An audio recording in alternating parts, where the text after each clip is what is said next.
En esta oportunidad traigo algunos aspectos vinculados con la lesión de los isquiotibiales, ¿no? El dejar o distensión, dependiendo de la clasificación, que me gustaría sumar a videos grabados anteriormente. Sabemos que hay muchas variables a tener en cuenta en este tipo de lesiones de isquiotibiales. Bueno, conocer el mecanismo de lesión, después existe la posibilidad de realizar distintos test, palpación, contracción, poner en tensión los músculos, determinar el tipo, localización y gravedad de la lesión, hacer una exploración clínica y física, tener en cuenta escalas de dolor, el pronóstico, si hubo no lesiones previas. Bueno, son muchas más variables que estas las que hay que tener en cuenta, pero vamos a abordar algunas vinculadas con la exploración clínica y física. Bueno, la primera es esta de puesta en tensión y de determinar el tipo de localización y gravedad. En base a este estudio, titulado como Diagnóstico y Pronóstico de las lesiones de los isquiotibiales agudas en atletas, publicado en el 2012 por el grupo de Gino y colaboradores. Lo que podemos ver en este estudio, muy interesante me pareció, hace referencia a lo que dice la diapositiva. El déficit del rango de movimiento activo de la rodilla 48 horas después de la lesión, medida de manera unilateral del músculo o los músculos posteriores del muslo, es una medida objetiva y precisa que predice el tiempo de recuperación en atletas de élite. El recorrido articular activo disminuye en la fase aguda de la lesión y se recomienda medirlo al final del segundo día, es decir, a las 48 horas. Esto básicamente me parece súper interesante porque muchas veces pasa cuando el deportista o el club o el deporte que se practica no es de élite y no se tienen los recursos de manera inmediata, los recursos para diagnosticar, para ver los videos, para ver la lesión, para hablar con el deportista inmediatamente, también para hacer imágenes complementarias, como no, como resonancia o ecografía, bien.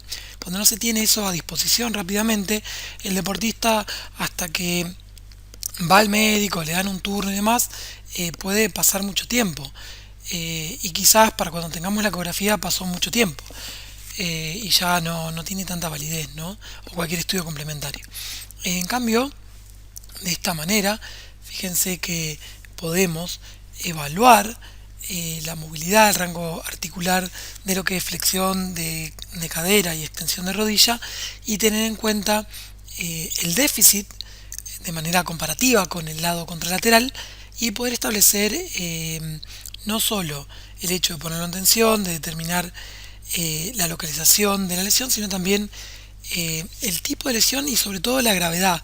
Y esto para conocer la gravedad a partir simplemente de una medición del recorrido articular activo o pasivo, porque no hay grandes diferencias, haciendo comparativo con la pierna no lesionada, nos va a dar algo de información que vamos a abordar en las siguientes diapositivas, un poquito más adelante. El criterio de normalidad en este test se sitúa en 80 grados según la mayoría de los autores. El test de evaluación de la pierna recta, conocido en inglés como Strain Leg Raising Test, se utiliza para medir la longitud de la musculatura isquiotibial, pero hay otras estructuras que afectan a esta medición, estructuras neurales, ya que no deja de ser una variación de lo que es la maniobra clásica llamada de la CG positivo, para la exploración clínica del nervio ciático. El paciente se encuentra entonces acostado boca arriba de cúbito supino, manteniendo las rodillas extendidas y las caderas en posición neutra. El kine lo que va a hacer es realizar una elevación pasiva de la pierna, manteniendo la rodilla en extensión y el tobillo en una posición neutra, vigilando que el paciente no realice compensaciones mediante la báscula de la pelvis. La flexión de cadera avanza hasta que el paciente siente disconfort o tirantez en la cara posterior del muslo. Inicie flexión de rodilla o retorsión pélvica. Cualquiera de estas cuestiones es hasta donde avanza el kinesiólogo. El dolor en la cara posterior o tercio distal del muslo puede atribuirse a un acortamiento de los isquiotibiales. Un dolor irradiado por toda la pierna o un aumento claro de los síntomas al añadir flexión cervical puede indicar afección neural. El grado de flexión de la cadera se medirá normalmente con un goniómetro colocando el eje en lo que es siguiendo el trocánter mayor, con un brazo en dirección paralela a la horizontal de la camilla y el otro siguiendo la dirección del eje de la pierna, hacia la dirección de lo que es el malleolo fibular o peroneo. En el caso de una lesión del tendón de la corva o de los tendones o del tendón o la unión miotendinosa de los músculos isquiotibiales, el rango de movimiento de la cadera y la rodilla de la pierna lesionada se va a ver reducido significativamente en comparación con la pierna sana. El recorrido articular activo disminuye en la fase aguda de la lesión y se recomienda medirlo al final del segundo día. De nuevo, el déficit del rango de movimiento activo de la rodilla 48 horas después de una lesión unilateral del músculo posterior del muslo, isquiotibiales, ¿no?, de los músculos, es una medida objetiva y precisa que predice el tiempo de recuperación en atletas de élite. No se encontraron diferencias de importancia entre medir esto de manera activa o pasiva. Esto lo vamos a profundizar con una tabla para que vean un poco la gravedad de esto, pero hasta ahora decir, bueno, esto nos puede servir, ¿no? Es importante medir esto y nos puede llegar a servir. Otro test importante, o más que importante, simple, sencillo, que lo puede hacer cualquiera una vez que se lesionó, es el de taking off the shoe, o sacarse los zapatos, el zapato. Fíjense, acá se ve en la imagen, le pedimos al paciente que se quite el zapato del lado afectado con la ayuda del otro zapato mientras está de pie.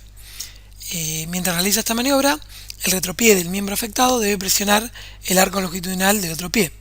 La extremidad afectada durante la maniobra estaba en rotación externa de 90 grados, como vemos acá, de 90 grados, ¿no?, de rotación externa de la cadera, y en flexión de 20-25 grados en la rodilla. Entonces se le dice que se quite el zapato con la pierna que aparentemente sufrió la lesión.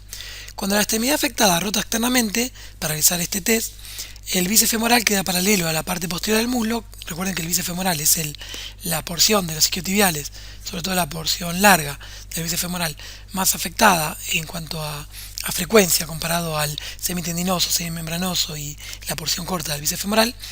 Es el que más se lesiona en cuanto a frecuencia. Entonces, el bíceps femoral queda paralelo a la parte posterior del muslo. En este punto, la flexión enérgica de la rotación contrae el músculo bíceps femoral lesionado. Durante entonces el intento de sacar el zapato, haciendo fuerza con el talón, la sensación de dolor agudo sobre el área lesionada del bíceps se consideró como la prueba positiva. Acá vemos un poquito el músculo, ¿no?, en este esquema, ¿no?, en este esqueleto, y acá vemos el test real, con una pierna y con la otra. La extremidad no afectada se utilizó como control, o sea, te sacás el zapato con la no afectada y no sentís nada. Este test se realizó dentro de los primeros 3 días de lesión y sus resultados se compararon con hallazgos ecográficos de las extremidades afectadas y no afectadas. Y ahí se estableció la correlación, es decir, los que era positivo este test también era positivo, tenía hallazgos positivos ecográficos, y los que no lo tenían. Otro test es el de Heel Drag Test, otro de exploración física y clínica, que tiene que ver en esta posición de desinflexión de cadera y desde una posición de extensión de rodilla, hacer flexotensión de rodilla, es decir, arrastrar el pie. Es la prueba de arrastre del talón del pie. El examinado arrastra el talón de la extremidad inferior afectada contra la fricción del suelo en dirección anterior y posterior. Desde esta posición de desinflexión de cadera, lleva la pierna que está en extensión a la flexión, lo arrastra por el piso, ¿no? Entonces va a flexión y va a extensión. La prueba es positiva cuando el dolor se reproduce en la tuberosidad isquiática normalmente o en la cara posterior del muslo.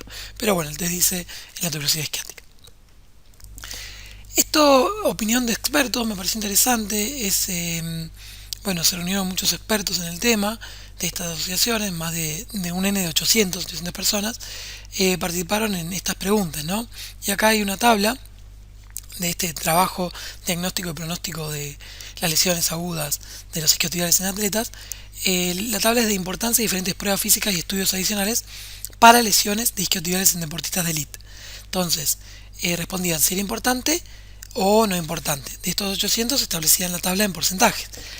Palpación para identificar el sitio de la lesión era importante. Bien, esto hay una relación entre palpar y poder ir identificando la zona que le duele.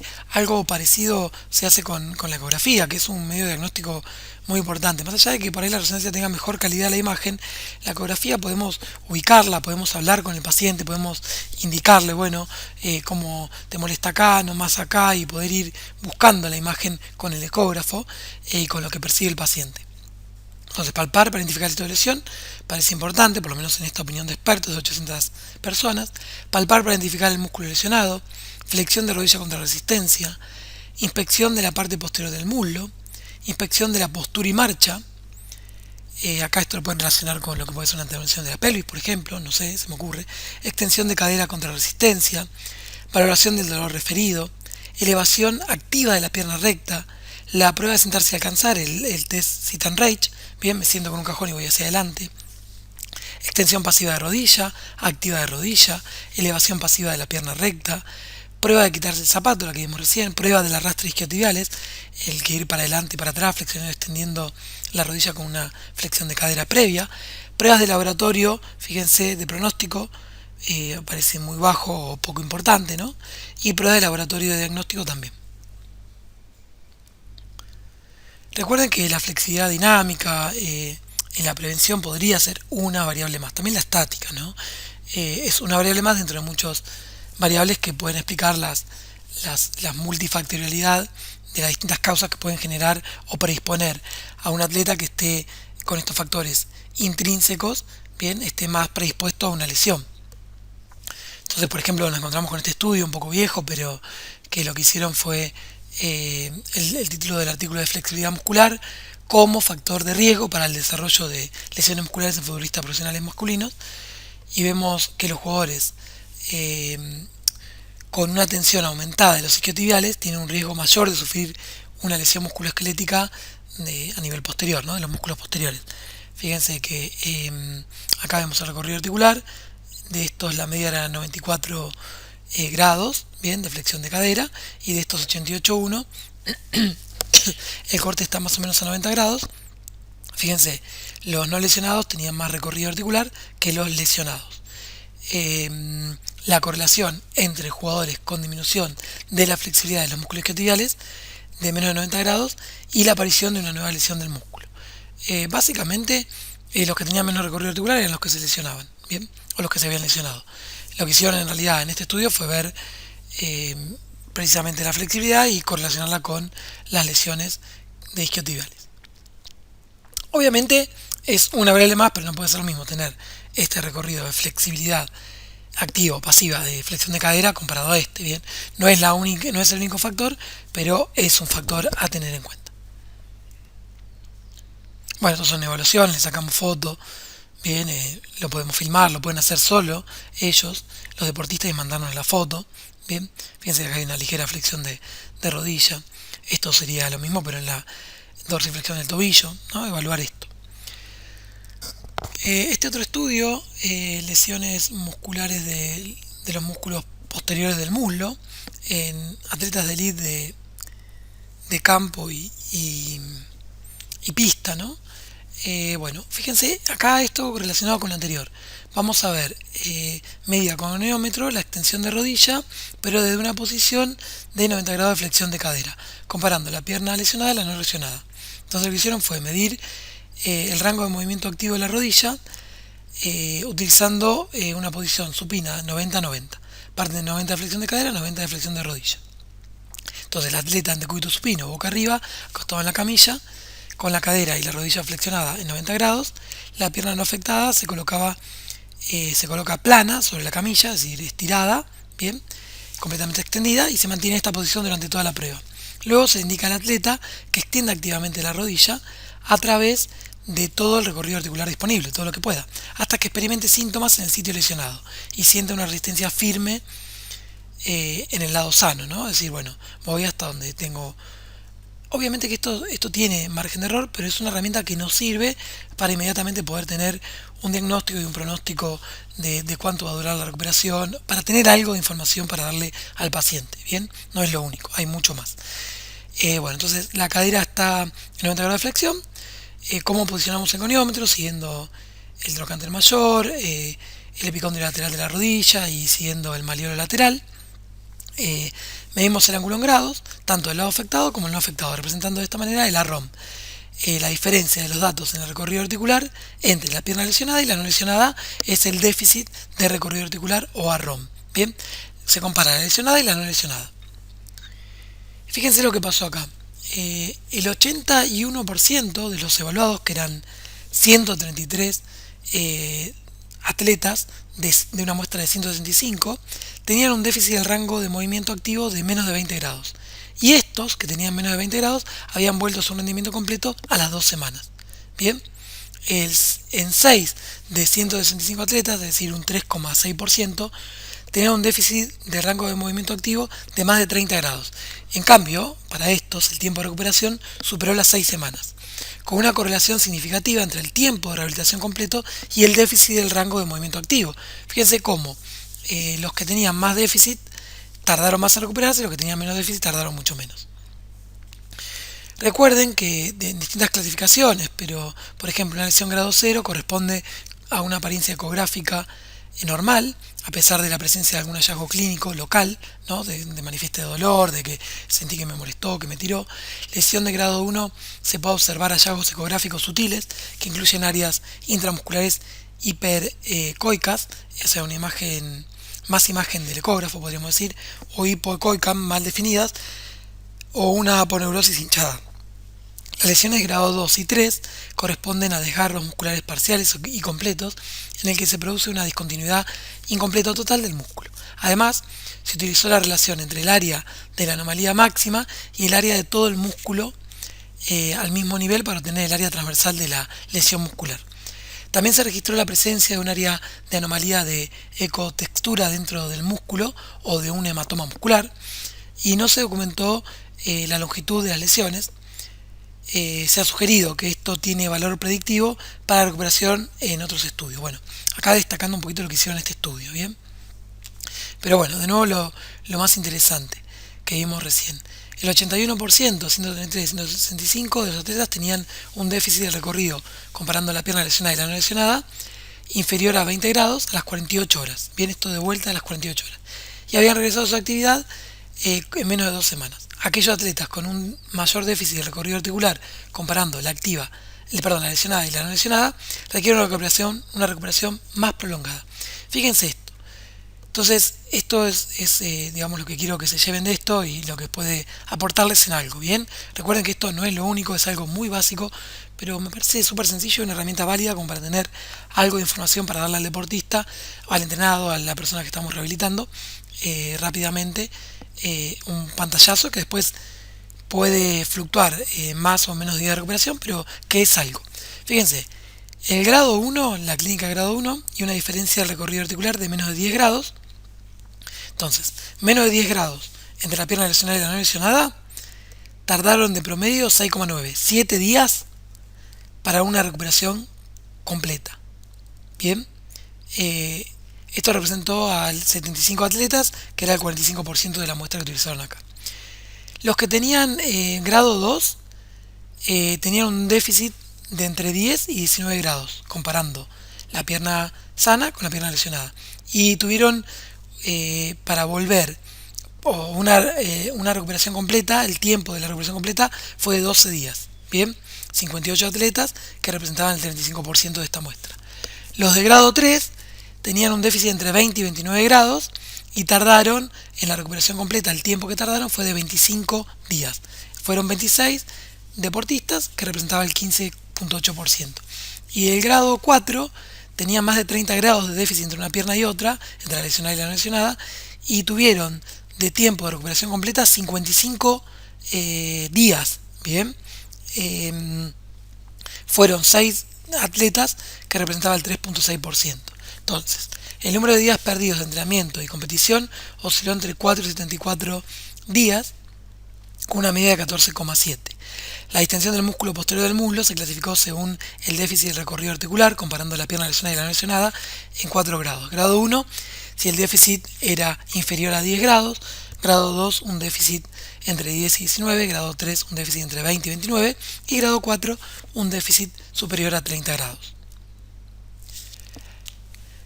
Entonces, como algunas conclusiones, las imágenes proporcionan información sobre la naturaleza y el alcance de las lesiones de los isquiotibiales, la longitud de un desgarro muscular en las imágenes de resonancia o el área de la sección transversal del desgarro muscular en la ecografía es valiosa para estimar el periodo de convalecencia, bien, el periodo que van a tardar en recuperarse y demás. La resonancia magnética y la ecografía son las técnicas de imagen más adecuadas para representar las lesiones de los isquiotibiales. La resonancia y la ecografía son ambas útiles para diagnosticar lesiones isquiotibiales y, sin embargo, la resonancia magnética es más sensible para identificar lesiones mínimas con menos del 5% del músculo afectado, que sería la definición de una lesión muscular de grado 1. Lo que quiero agregar es lo que ya dije, que me parece que la ecografía, el hecho de hacerla con el paciente y poder hablar, da un plus. Existe el clásico sistema de clasificación de imagen de una lesión isquiotibial con grado 1, un daño muscular mínimo con menos del 5% de la longitud del músculo afectado. Grado 2, ruptura parcial con entre el 5 y el 50% de la longitud del músculo afectado en la resonancia magnética o ecografía para corresponder con el periodo de rehabilitación.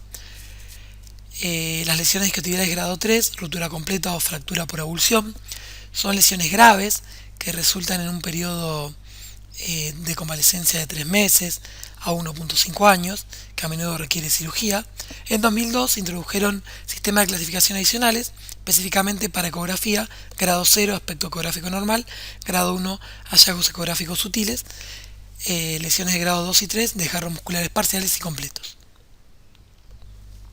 Esta tabla, donde vemos factores pronósticos durante el periodo de lesión asociados con un mayor periodo de rehabilitación para lesiones isquiotibiales en deportistas de élite, me parece interesante porque compara lo que es la evidencia que nos da la literatura, bien, la evidencia científica, con la opinión de expertos.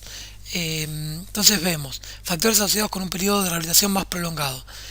Están las referencias, los distintos estudios y demás, pero podemos encontrarnos con dos más, bien, quiere decir que tiene mucha evidencia fuerte, un solo signo más, que tiene una evidencia moderada, más menos es que es una evidencia contradicción en la literatura, y menos sería que no tiene evidencia.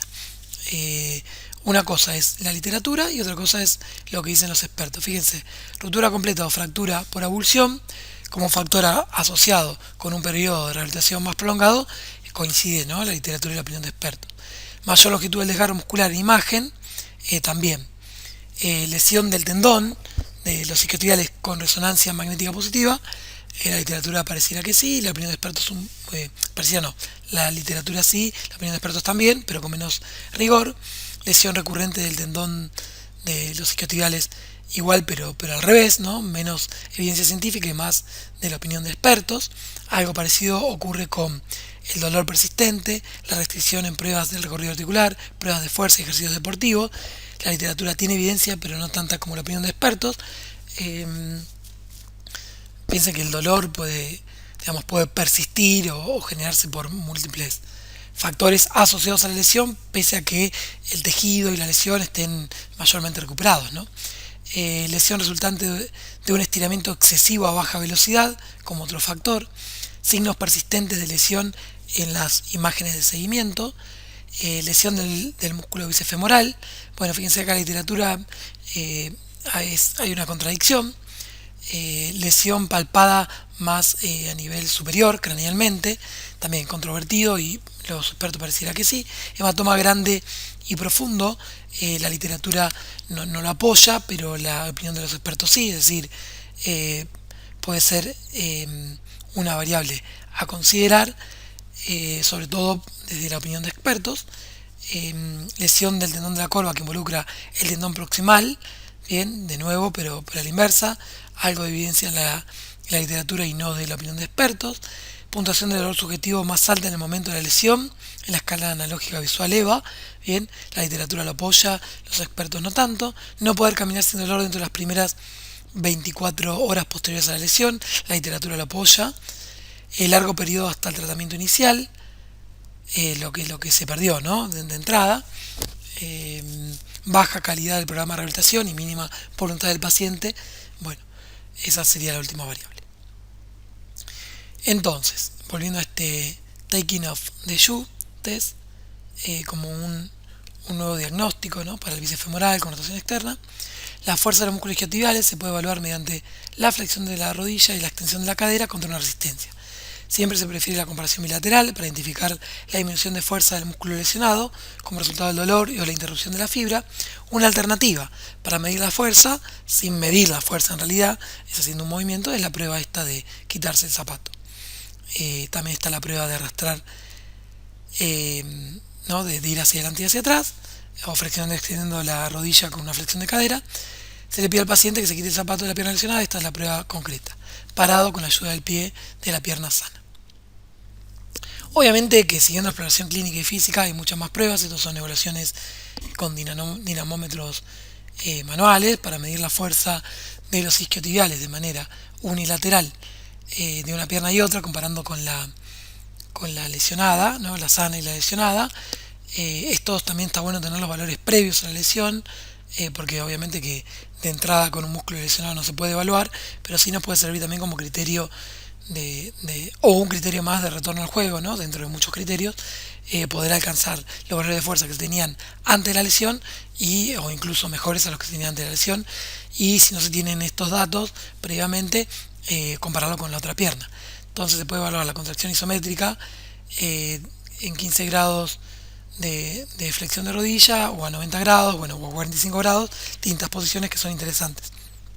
También se puede pedir que ponga la pierna en posición de rotación externa para acentuar más sobre el bíceps femoral, y en rotación interna para el semitendinoso y semimembranoso. Ya finalizando, la palpación ayuda a identificar el sitio de la lesión, si es en dirección más craneal o más caudal, por posible afectación del tendón proximal, y determina los músculos lesionados, ¿no? La palpación, si es más medial o lateral, si es más lateral más el bíceps, si es más medial será semitendinoso o semimembranoso. Lesiones del músculo bíceps femoral y las lesiones palpadas más cranealmente podrán correlacionarse con un intervalo de rehabilitación generalmente más prolongado. Las escalas de dolor para objetivar el dolor, bien, de 0 a 10, siendo 10 el dolor máximo que haya sentido alguna vez o percibido el deportista, no aguanto más y demás. Y bueno, desde mi criterio y avalado por algunos estudios, hasta un dolor de 3 yo lo suelo trabajar, bien.